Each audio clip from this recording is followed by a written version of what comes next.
Hey, welcome back. Today we are doing our March reading wrap up, and I'm excited to talk about some fabulous books that I read this last month. First off, I love this shirt. It's my Night Court shirt, and let's just jump in. So I did listen to quite a few audiobooks. I am an audiobook fanatic. And I also read some physical books that I have on my shelf. And then I also read books on my Kindle app. This is an old Amazon Fire. It is like time to upgrade, but hey, this works, I use it. And honestly, I get a lot of my books from the library for free, and I just see if I like them that way.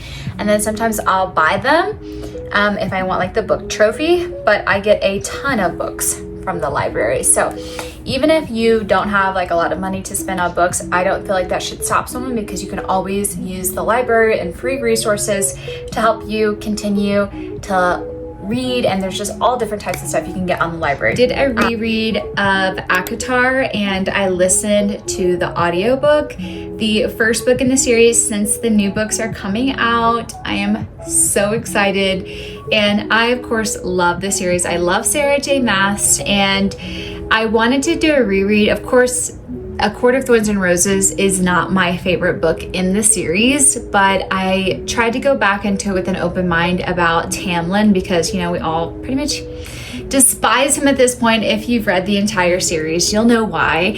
And I was just trying to like see what little nuggets of information that I could get from rereading the book and listening to the audiobook, and just it was a fun time. And I do like the first book. I don't have any qualms with it. It's like a retelling of Beauty and the Beast, the first book is, but this is truly a series where the books get better starting in the second book. So if you haven't read ACOTAR yet, the ACOTAR series, A Court of Thorns and Roses is just like the little doorway entry into an amazing world building and universe, and the story to me doesn't really start until the second book. So you have to read the first book, or you're not going to know all of the things that you need to know, but it's worth it. I do like the audiobooks. I love to do a lot of immersive reading, and that helps me to read a lot more. So that was fun, and I'm glad that I did the reread, and then I'm gonna continue rereading the ACOTAR series and hopefully be caught up before the new books come out. So that was my first audiobook. Okay, I did another immersive read, and I also got this from the library, and I do like this Dream Harbor series. I've read what did I read? The Strawberry Patch Pancake House. Super cute. Strawberry Patch Pancake House.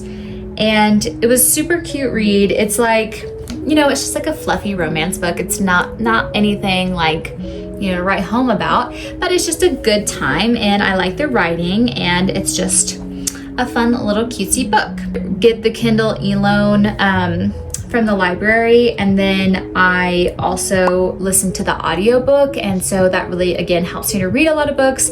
I really like the narration. It's about a kind of like single dad trope. Well, it's like found family, because he's a chef, and he like moves back to this small town when he finds out that he has a daughter that he never knew about, and the woman died and passed away. And so the people in the small town, they're like super nosy, and like I love that, like a small town where it's like it's like its own character in the book, the small town is. And so he moves back to Dream Harbor, and you know, there's like the Pumpkin Spice Cafe. That's like the first book I read in the Dream Harbor series, which is really cute. And I also read I don't remember, bookstore, Cinnamon Spice Bookstore. I can't remember the name of it. So anywho, I like the series. And then I'm getting off track here. Let's get okay. He moves back to Dream Harbor to take care of his little girl. She's like 5. Okay, I did another immersive read, and I also got this from the library, and I do cute read. It's like, you know, it's just like a fluffy romance book. It's not anything like, you know, to write home about, but it's just a good time, and I like the writing, and it's just a fun little cutesy book. Single dad trope. Well, it's like found family, because he's a chef, and he like moves back to this small town when he finds out that he has a daughter that he never knew about, and the woman died and passed away. And so the people in the small town, they're like super nosy, and like I love that, like a small town where it's like they have, it's like its own character in the book, the small town is. And so he moves back to Dream Harbor, and there's like the Pumpkin Spice Cafe. That's like the first book I read in the Dream Harbor series, which is really cute. He moves back to Dream Harbor to take care of his little girl. She's like 5, and she's like in kindergarten. And then he has to, this other woman, she like is from the town, and she like needs a job, and she ends up being a nanny. She's never really been a nanny, so she ends up living there with him, close proximity.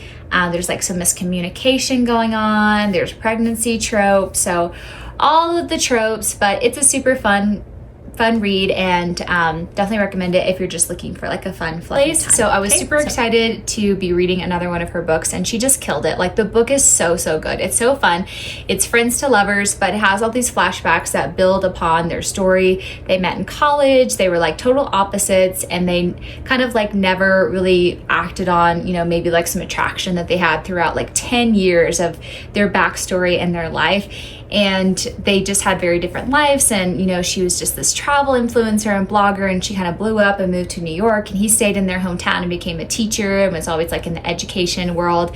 And so, but they had so many fun adventures, and they would go on a vacation together every year, even if they had like girlfriends or boyfriends, and sometimes they would include them, sometimes they wouldn't. So just really fun flashbacks. I love flashbacks, and she did it so well. I 100% recommend if you love a good rom-com and a good time, then you want to read The People We Meet on Vacation. And the next book that I read was Rose in Chains by Jolie Soto. This is a beautiful special edition book. I just super enjoy a pretty book. This is a Hermione fanfic is how it started, and then she got trad published, and I of course I'm obsessed with Harry Potter, who isn't?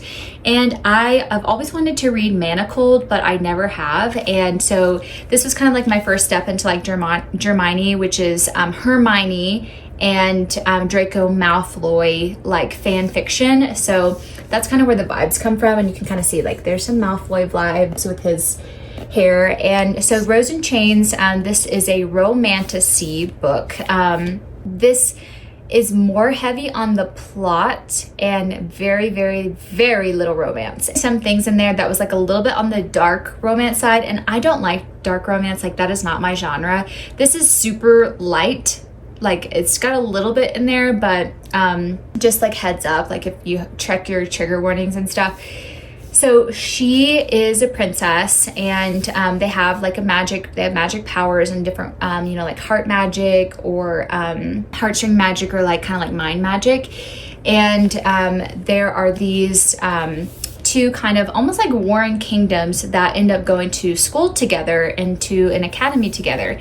And so that is where she meets the MMC. And she, unfortunately, her father gets captured, and they take over her kingdom, and they come in and invade the school and try to capture everyone. And then so they do mostly capture, and she's the heir to the kingdom, and her brother. And she is very talented, but her brother's always been like the heir, so she's had to really just make sure that he's successful, and she's kind of in the background.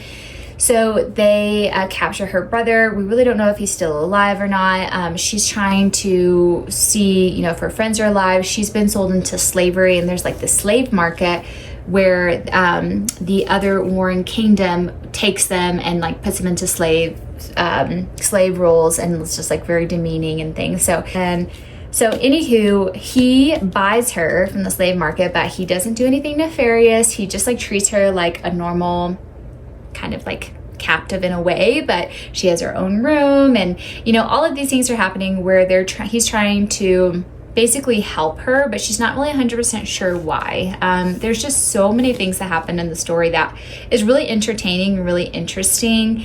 And I think that she did a really good job about creating her own type of like world and world building. And I will say that there isn't a whole lot of world building that goes on in the book, but it's just enough where it kind of just like dips your toes into like what is happening. It's really more character driven, I would say, than like world building, and like, you know, the magic system is unique and different. So I think that's really cool about this book. I do feel like it was a little bit overhyped. I'm not gonna lie. Like, I gave this 3 stars, and I basically give out 5 stars like it's candy.